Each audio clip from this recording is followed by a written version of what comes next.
Buenos Aires, I'm sure. Anyway, talking about Stockton-on-Tees, home of my birth, wonderful place.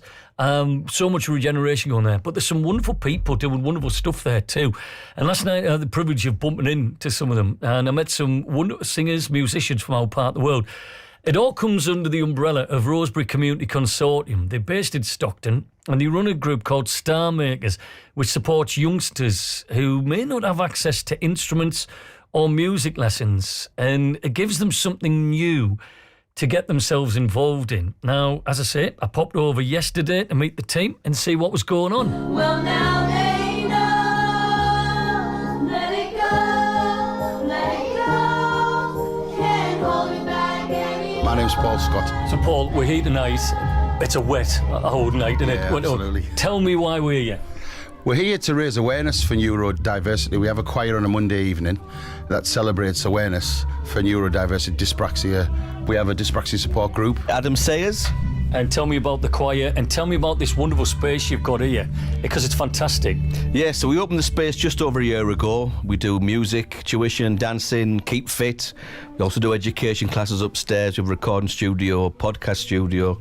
So we've got a lot of facilities. We started this choir about 10 months ago, and it's just been building really over time. It's not about being professional, it's about coming and enjoying, getting together, having fun, and just seeing where it takes us all. Why? Why did it start? Was there nothing like this before you set it up? No, basically, we had the privilege when we were children to have free music lessons, and that's developed. Myself meeting Adam, we had a record deal in 1997, and we didn't make a lot of money at that. That then took us on to teaching kids music in the area for free. We wanted to completely keep it for free, but obviously it's been 15 years now that we've been doing it, and wow, 15 years, can't believe it. So cool. Where did you? What was the name of the group? What was the name of the band that you were in that you got the ticket? We were called Sweet Sanity back then. We were like a rap outfit, but these young kids who are all into that now think that we are prehistoric. Think that but we still gig on social clubs on the weekend. We still perform, and we thought we'd take that specialised knowledge and teach the young people at Teesside. So we started StarmakerZ, and we wanted to keep it completely free for young people. I think that's amazing, and for two reasons, because it could have been ever so easy that you do your stuff on a Saturday night and not bother. Rock and roll on a weekend. Exactly, but you want to help others, you want to help the young kids coming through, and it's chocolate tonight. It's a great atmosphere. I mean, myself and Paul, we gig on a Friday night, come home bleary-eyed, get up on a Saturday, come here, teach the kids, and then we go off gigging again on a Saturday night. So there's definitely something in us. It's a passion. We wouldn't have done it 15 years otherwise. Because in the room here, let me describe, you've got a wonderful Mapex kit. There's electronic kit, keyboards, amps, bongos, a nice bass. So along with the singing, do you teach musicianship as well? Yeah, absolutely. The main tagline of what we do is confidence through creativity. So if you're a young person, I foster 3 children. If you're a young person, I see children with low confidence come through the doors, and we take them through a music project, develop the confidence, get them on stage singing, perform, they get a t-shirt, they become inclusive with everyone else, make new friends. And from then we see them going to music college. Obviously it's been 15 years now. We've had some of the where children became adults come back from Manchester College and universities and come and volunteer for us as well. So it's nice that we've seen the full turnaround from initial assessment to growing up and then obviously moving on to musical circles. So why are you the best kept secret in Stockton? Well, I think we're scared in case 500 kids turn up on a Saturday. That might be a bit too much for us. But we operated in Middlesbrough before COVID for a lot of years. So coming over here was like a new start. We had a break of a year and a half because of COVID.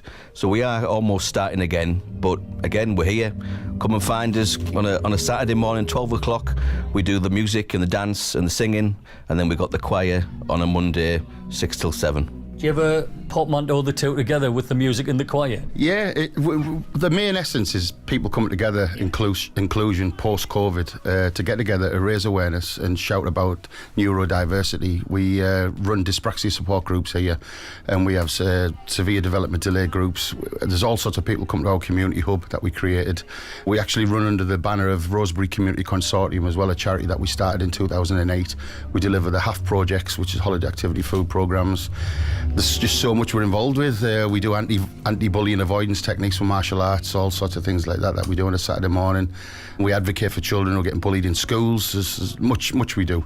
And it all stemmed from us just being musicians. But that's the wonderful thing. Music can do that. How many stories have you two heard where life could have been ever so different if music hadn't touched their lives. Was that the same for you? It would have been.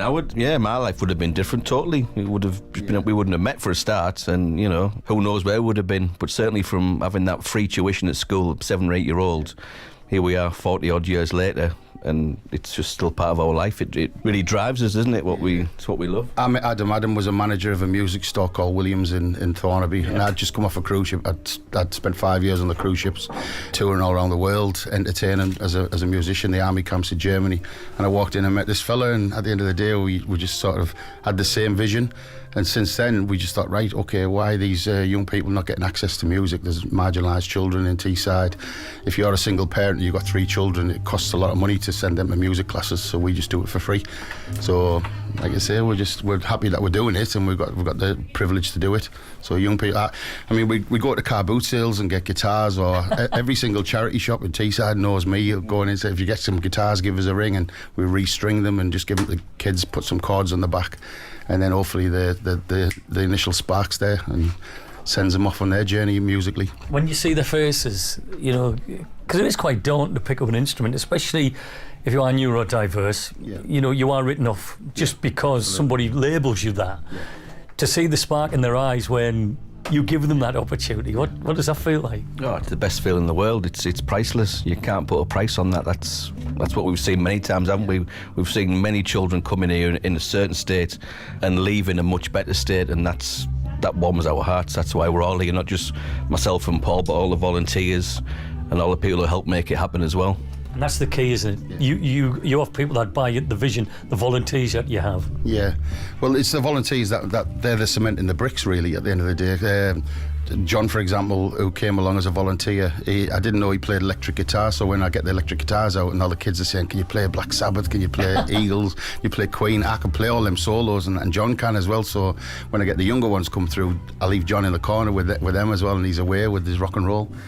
So the choir, we're in a quiet room here. This is obviously the session room, but the choir, they're very good. Yeah, bless them. You must be so proud of them. Oh, we're looking now at getting some kind of gigs lined up for them, because we want them to get some experience. We have been offered a place at Osborne's in May, and I think we're going to be at the Dormans Club maybe in November as well.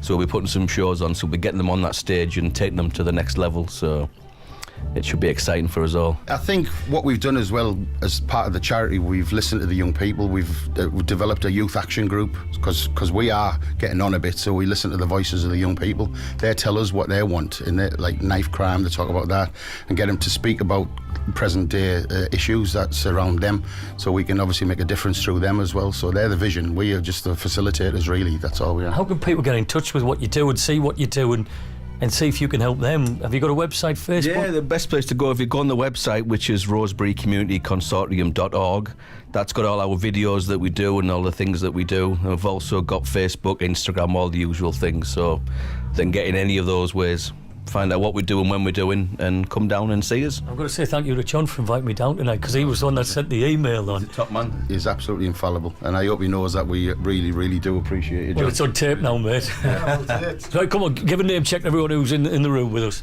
Well, there's Lewis, there's Kai, there's Prittigit, and there's Carl. There's numerous out there. out there. Yeah, we have all sorts of people who just peripatetic come in and just teach as well. So just a big shout out to everybody who makes this all happen. But there's a great vibration coming into Stockton. We did it in Middlesbrough for 10 years. We started off after COVID a little bit apprehensive, thinking, is anybody going to come back? The numbers are growing every week. We have like 40, 50 kids come every single Saturday, so it's getting wild now. So like Teesside fame, aren't you? Oh, that's right. That's where the StarmakerZ thing came from. It was, yeah.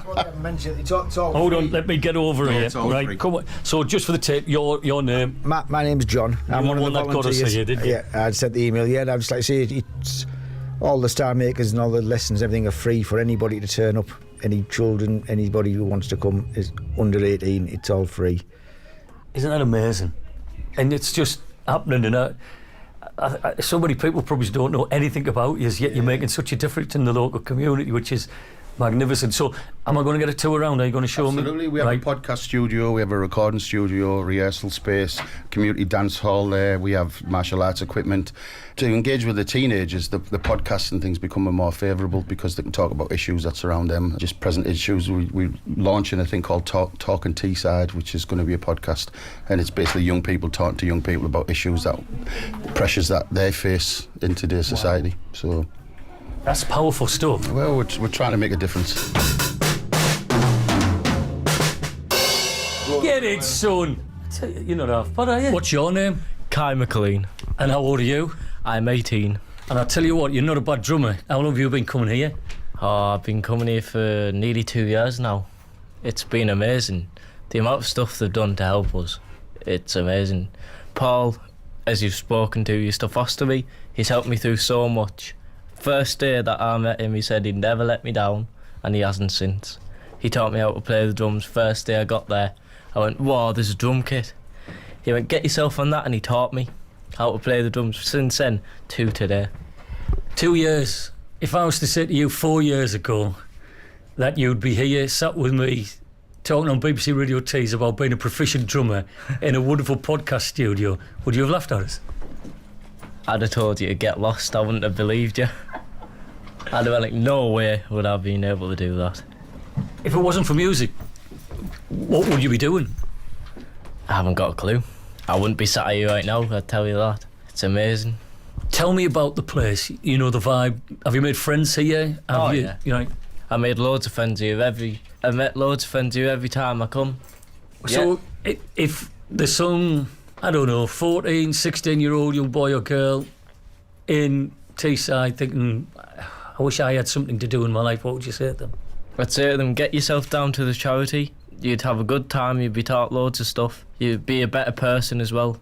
From what I learnt from Paul and Adam and everybody here at the charity, they can make you better people.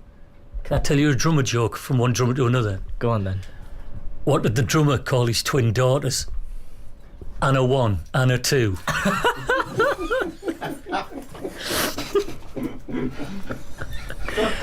You can have that one. Now that is a great joke. That is a great joke. I've got an even better joke coming for you next. Grab your red noses and join us. Red